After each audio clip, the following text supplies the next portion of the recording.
भैया एक बार एक जंगल में रहने वाला कोल था।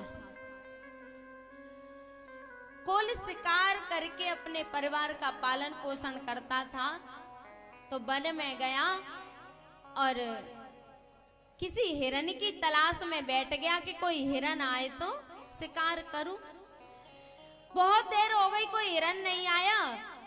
तो वो जो बिल्व पत्र होता है ना, आपके यहाँ उसको भील पत्र कहते हैं, उसके पेड़ पे बैठ गया। बहुत देर हो गई, कोई हिरन नहीं आया।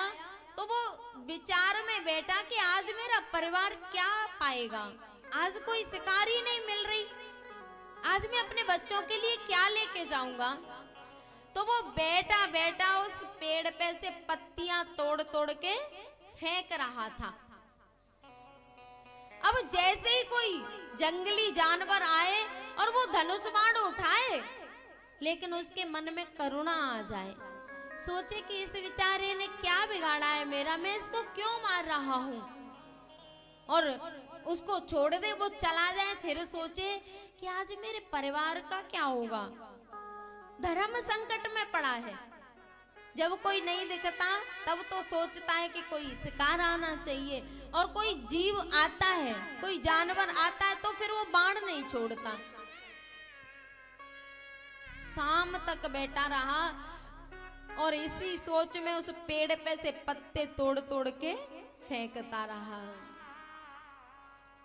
त्रिदलम त्रिगुणाकारम त्रिनेत्रं च त्रिदायुधं त्रिजन्म पाप संहारं बिल्वपत्रं शिवार्पणम्। त्रिदलं त्रिगुणाकारं त्रिनेत्रं च त्रिआयुधं त्रिजन्म पाप संहारं बिल्वपत्रं शिवार्पणम्। जब 3 पत्ती वाला बिल्वपत्र हम शंकर भगवान के ऊपर चढ़ाते हैं तो 3 जन्मों के पाप नष्ट हो जाते हैं, खत्म हो जाते हैं। और जहां पर वो कोल पत्ते तोड़ तोड़ के फेंक रहा था ना, वहां सूखे पत्तों के ढेर में एक शिवलिंग था। उस पे वो पत्ते तोड़ तोड़ के जानबूझ के नहीं, अनजाने में उसके ऊपर डालता रहा। और शंकर भगवान तो इतने भोले भंडारी हैं, प्रकट हो गए उसके सामने और कहा वरदान मांग ले। जैसे ही शंकर भगवान प्रकट हुए तो वो तो डर गया, सोचने लगा कि मैं नीच जाति का, नीच कुल में, मेरे कर्म नीच, और ये भगवान कैसे प्रकट हो गए, ये कैसे प्रसन्न हो गए। भगवान ने कहा कि तूने इतने बिल्व पत्र मेरे ऊपर चढ़ाए हैं, अब तू कुछ वरदान मांग ले।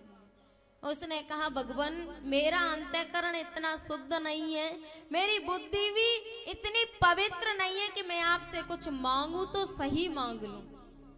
आप कृपा करके जो देना चाहते हैं सो दे दो। भगवान ने कहा ठीक है, जब त्रेता में राम अवतार होगा ना और राम जी वन को जाएंगे तो सबसे पहले तेरे यहाँ आएंगे, तुझे दर्शन दे के भगवान वन में जाएंगे।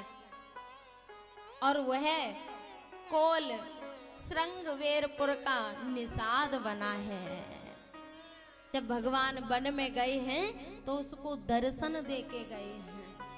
प्यारे, अनजाने में यदि भगवान की सेवा हो जाती है, मेरे भोलेनाथ की सेवा हो जाती है तो इतना दिव्य फल मिलता है। यदि जानबूझ के कर ली तो फिर तो कहना ही क्या है।